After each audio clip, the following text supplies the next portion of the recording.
Hello students, हम पढ़ रहे थे कार्बोक्सिलिक एसिड। ठीक है, अब हम देखेंगे आज कार्बोक्सिलिक एसिड के भौतिक गुण, फिजिकल प्रॉपर्टीज। तो देखो कि कार्बोक्सिलिक एसिड में अगर हम इसकी जल में विलेयता की बात करें कि जल में विलेय है या नहीं है, तो अभी हमने पिछले क्लास में देखा था कि जिस तरह इनमें इंटरमोलिकुलर हाइड्रोजन बॉन्डिंग पाई जाती है, उसी तरह ये जल के अणु के साथ में हाइड्रोजन बॉन्डिंग बना लेते हैं। जब ये जल के साथ हाइड्रोजन बॉन्ड बना लेते हैं तो इनकी जल में विलेयता भी होती है, जल में विलीय होते हैं। लेकिन जैसे जैसे उच्चतर सदस्य की तरफ हम जाते हैं, इनमें संतृप्त हाइड्रोकार्बन श्रृंखला जब बढ़ती जाती है तो इनकी जल में विलेयता भी क्या होती है, घटती चली जाती है। तो फॉर्मिक अम्ल से ब्यूटेरिक अम्ल तक तो इनकी जल में विलेयता काफी अच्छी होती है, लेकिन आगे आगे इसकी विलेयता जल में कम होती चली जाती है। और हाइड्रोजन बॉन्डिंग के कारण इनके इंटरमोलिकुलर हाइड्रोजन बॉन्डिंग के कारण इनके क्वथनांक क्या होते हैं, उच्च होते हैं। ठीक है, ये हुई इनकी भौतिक गुण।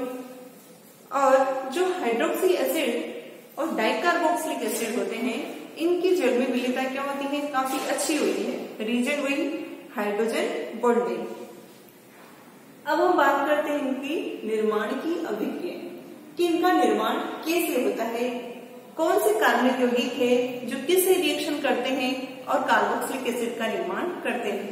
इसे हम एक एक करके देखेंगे। जैसे हमने लिख रखा है यहाँ पर, तो फर्स्ट है हमारे पास में एल्कीन के ऑक्सीकरण से कि एल्कीन का ऑक्सीकरण करने पर किस तरह से इसका निर्माण हो जाता है। ऑक्सीडेशन ऑफ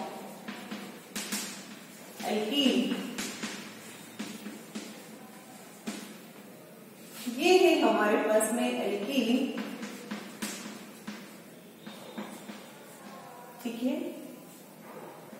इसका हम KMnO4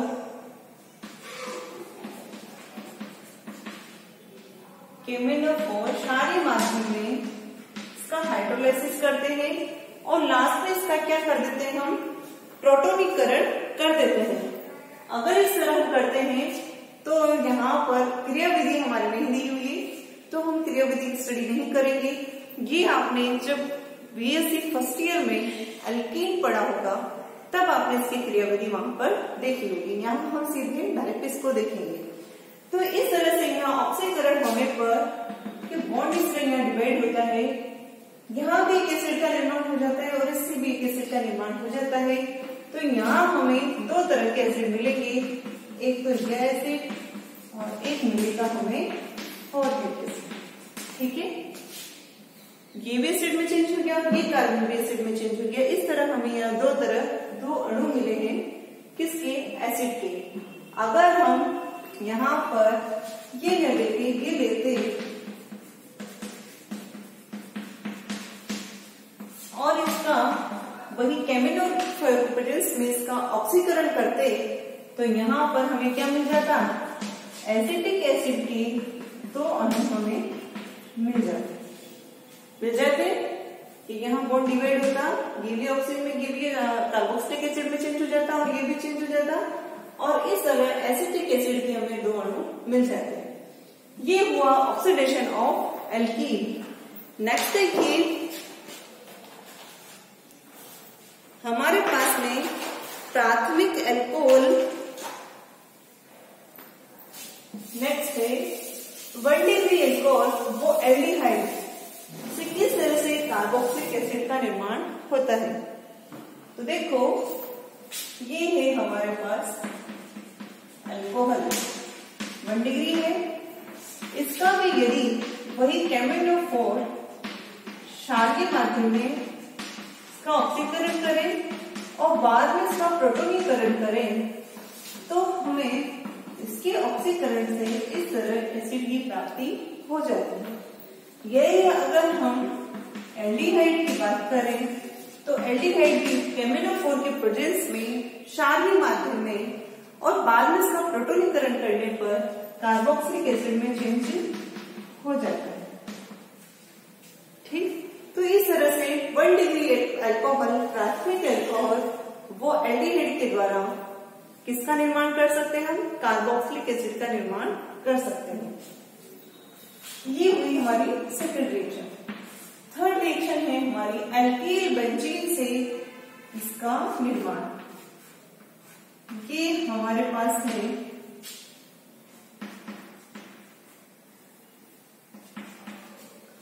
ये क्या है? Alkyl benzene. यदि एल्किल बेंजीन का क्षारीय केमिनोफोर की उपस्थिति में क्या किया जाए? इसका हाइड्रोलाइसिस किया जाए। क्या लेंगे यहाँ पर भी? वही केमिनोफोर, वही क्षारीय माध्यम में, और वही आगे क्या करेंगे? इसका प्रोटोनीकरण कर देंगे। तो इससे क्या होगा?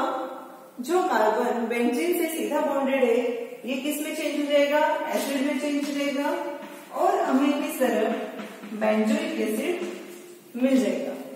ठीक है, तो एल्किल बेंजीन की यदि क्षारीय केमिनोफोर की प्रेजेंस में क्षारीय माध्यम में जल अपघटन करवाया जाए, बाद में प्रोटोनीकरण कर दिया जाए, तो यहाँ हमें बेंजोइक एसिड मिल जाता है। नेक्स्ट है हमारे मेथिल कीटोन से अभिक्रिया।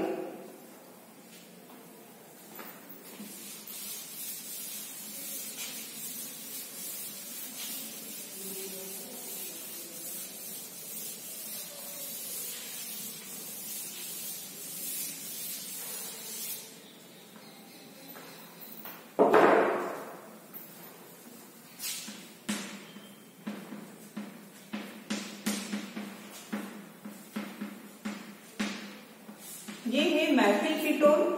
अगर मेथिल कीटोन की हेलोफोन रिएक्शन करवाई जाए पहले, ठीक है, H2NaOH की उपस्थिति में, बाद में इसका जल अपघटन करवा दिया जाए, तो हमें इस तरह बेंजोइक एसिड की प्राप्ति हो जाती है और ये हेलोफोन मिल जाता है। क्या? यदि मेथिल कीटोन को हेलोफोन रिएक्शन H2NaOH की उपस्थिति में करवाकर लास्ट में हाइड्रोलाइसिस करवा दिया जाए, तो हमें इस तरह से कार्बोक्सिलिक एसिड मिल जाता है और हेलोफोन की प्राप्ति हो जाती है। ये हुआ मेथिल कीटोन से कार्बोक्सिलिक एसिड का निर्माण। नेक्स्ट देखो घृणार विजय से। तो घृणार अभिकर्मक से किस तरह से इसका निर्माण होता है? ये है घृणार अभिकर्मक। इसका हमें करना है कार्बोक्सिलीकरण। इसका जब हम कार्बोक्सिलीकरण करेंगे तो इस तरह से हमें मिलेगा। ठीक है, कार्बोक्सिलीकरण करते हैं तो एल्किल और मैग्नीशियम के बीच में CO2 का क्या हो जाता है? इंसर्शन हो जाता है। तो ये तरह हमें योग्य उत्पाद मिलता है। इसके बाद में हम इसका क्या करेंगे? हाइड्रोलाइसिस कर देंगे, और हाइड्रोलाइसिस करने पर हमें मिलता है कार्बोक्सिलिक एसिड, और सह उत्पाद के रूप में हमें ये मिलता है।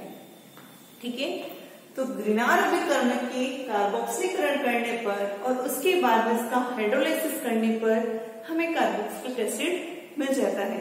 तो इस तरह घृणार अभिकर्मक भी कार्बोक्सिलिक एसिड के निर्माण में योगदान देता है। नेक्स्ट देखिए,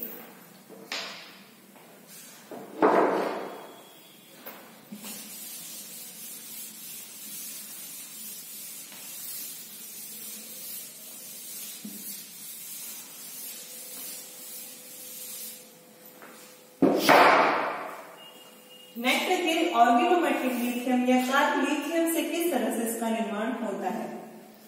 तो कार्ब लिथियम के निर्माण के लिए हमने लिया पहले एल्किल ब्रोमीन, उसकी रिएक्शन हमने लिथियम से करवाई 2 मोल लिया, तो हमें ये ऑर्गेनोमेट्रिक कंपाउंड मिल गया लिथियम का, और साथ में मिल जाएगा LiBr।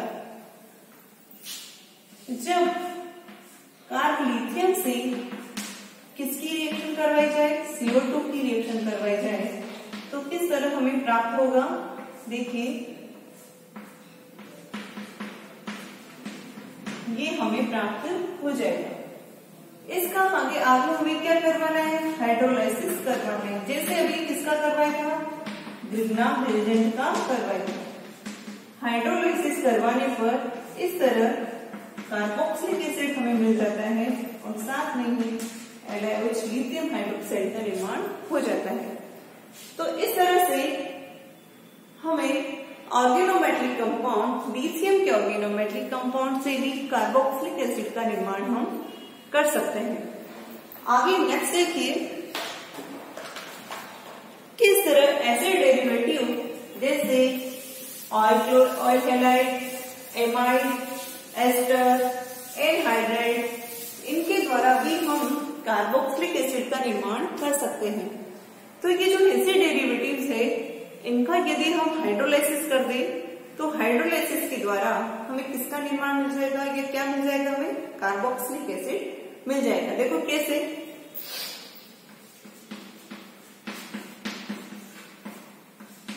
ये लिया हमने एथेनॉइल क्लोराइड, ठीक है।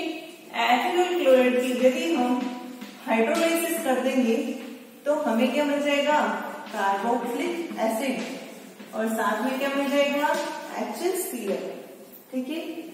इसी तरह अगर हम एनहाइड्राइड की बात करें, ये है हमारे पास में एनहाइड्राइड।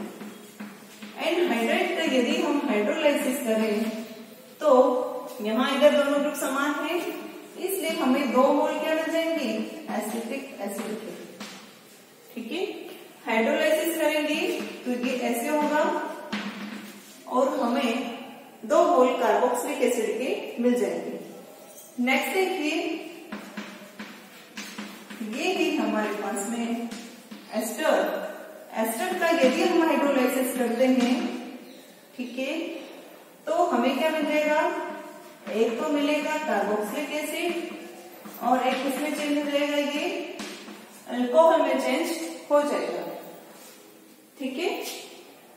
तो हम सबका अभी तक क्या करते आए हैं, लास्ट में हम इसका हाइड्रोलाइसिस ही कर रहे हैं, हाइड्रोलाइसिस करके हम कार्बोक्सिलिक एसिड का निर्माण करते हैं।